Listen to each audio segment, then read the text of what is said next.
दोस्तों नमस्ते, मैं सुशील कुलकर्णी, आप देख रहे हैं एनालाइजर न्यूज हिंदी। दोस्तों, मीडिया कितनी बकवास हो चुकी है, कितनी बकवास, सब कुछ खो चुकी है। सूत्रों का हवाला देकर जो भी कुछ बकने लगे हैं ना, मैं इन शब्दों का इस्तेमाल नहीं करना चाहता था लेकिन करना पड़ रहा है। जो कुछ भी बकने लगे हैं, इन बकने वालों को अब आईना दिखाना आवश्यक हो गया है। बस करो ना, बस करो। अब कितना फैलाओगे झूठ, सूत्रों के हवाला देकर, सूत्रों का हवाला देकर। कम से कम मीडिया ने दी हुई एक तो खबर सच होनी चाहिए। कुछ भी सच होता नहीं दिखाई दे रहा है। मतलब मंत्रिमंडल, महाराष्ट्र के मंत्रिमंडल का विस्तार आज होगा, दोपहर में होगा, शाम को होगा, रात को तो जरूर होगा। रात को नहीं हुआ तो कल होगा, कल नहीं तो परसों होगा। ये सुनते सुनते 8 दिन गुजर रहे हैं, मंत्रिमंडल का विस्तार नहीं हो रहा है। कहीं ना कहीं कोई ना कोई बक देता है और उसी को उठाकर खबर बना लेते हैं मीडिया वाले।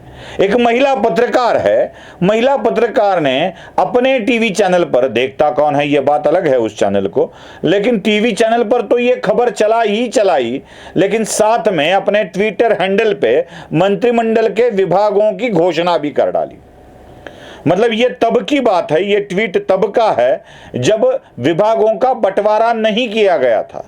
ये महिला लिखती है कि महाराष्ट्र के मंत्रिमंडल का विभागों का बंटवारा हो गया है और एनसीपी के मंत्रियों को ये विभाग उनके लिए कार्यभार संभालने के लिए मिल गए।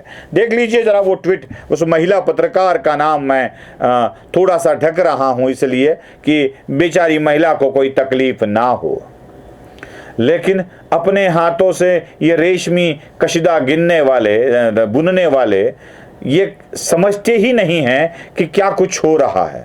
देखिए कितनी झूठी खबर थी।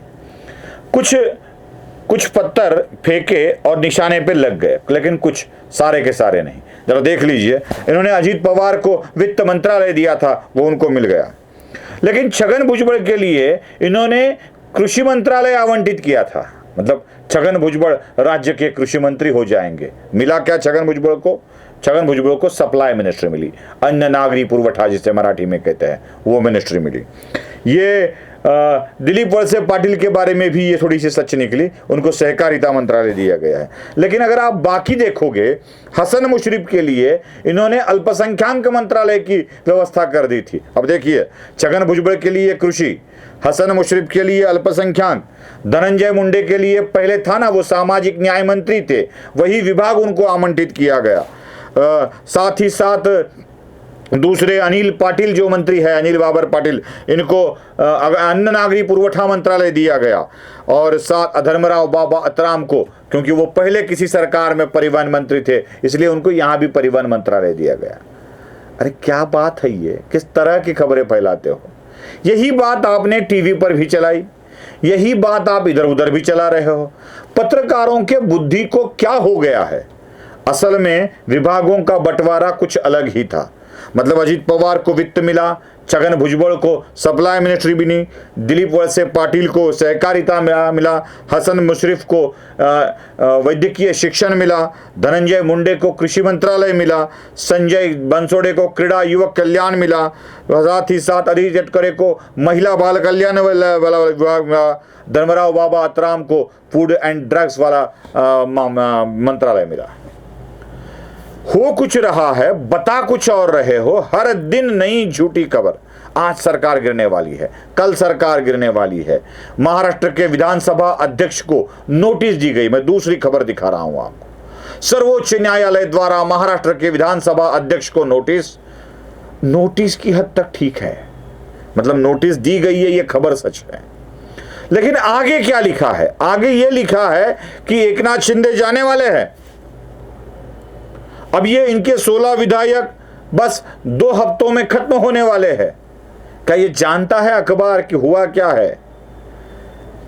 महाराष्ट्र विधानसभा के अध्यक्ष सुप्रीम कोर्ट के सूचना के अनुसार, आदेश के अनुसार, जल्द ही महाराष्ट्र विधानसभा के 16 विधायकों को अपात्र करने की प्रोसीजर पूरी करे, यह मांग शिवसेना उद्धव बाला साहब ठाकरे गुट लगातार उठाता आया है और इसी मांग को लेकर वो सुप्रीम कोर्ट चले गए हैं।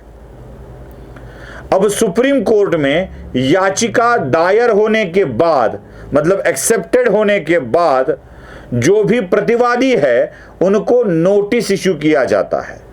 क्योंकि ठाकरे गुट गया है विधानसभा अध्यक्ष को निर्देश देने के लिए सुप्रीम कोर्ट द्वारा, तो नोटिस इशू की जाएगी विधानसभा के अध्यक्ष को। उद्धव ठाकरे न्यायालय में गए हैं, इसलिए वो नोटिस इशू की गई है। बताया ये जा रहा है कि सुप्रीम कोर्ट ने खुद होकर विधानसभा के अध्यक्ष को नोटिस इशू किया है। बस हो गया खत्म, अब शिंदे जाने वाले हैं, शिंदे जाने वाले हैं। शिंदे की जाने की इतनी तड़प है ना मीडिया को, इतनी तड़प है कि ये झूठी खबरें बताते फैलाते रहते हैं। ऐसी ही और एक खबर, अजीत पवार वित्त मंत्रालय का भार लेते ही सिल्वर ओक चले गए अपने चाचा से मिलने।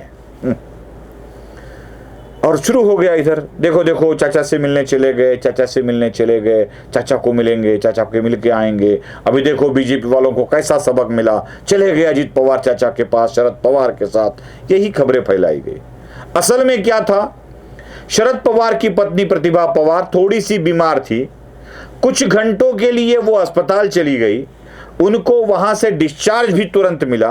वो अपने मुंबई वाले घर सिल्वर ओक पर चली गई। अपनी चाची को बीमार पड़ा सुनकर अजीत पवार चाची से मिलने चले गए। चाची से मिलकर वापस आए, खबर फैलाई गई अजीत पवार सिल्वर ओक पर, अपने विभाग की घोषणा होते ही सिल्वर ओक पर। कितना भ्रम फैलाओगे मीडिया वालों, कितना भ्रम फैलाओगे। बस आपका यही काम लग रहा है कि भ्रम फैलाओ, भ्रमित कर दो लोगों को, पॉलिटिकल पार्टियों को। लेकिन बात ऐसी है कि अब ना लोग भ्रमित हो रहे हैं, ना पॉलिटिकल पार्टियां भ्रमित हो रही है। जब आपके पतंगबाजी से लोग भ्रमित नहीं होते हैं तो ऐसी पतंगबाजी करने वालों को पागल करार दिया जाता है। शायद यही हो रहा है आपके साथ भी। आप दर्शकों को क्या लगता है, ये भी कमेंट बॉक्स में जरूर लिखिए। धन्यवाद।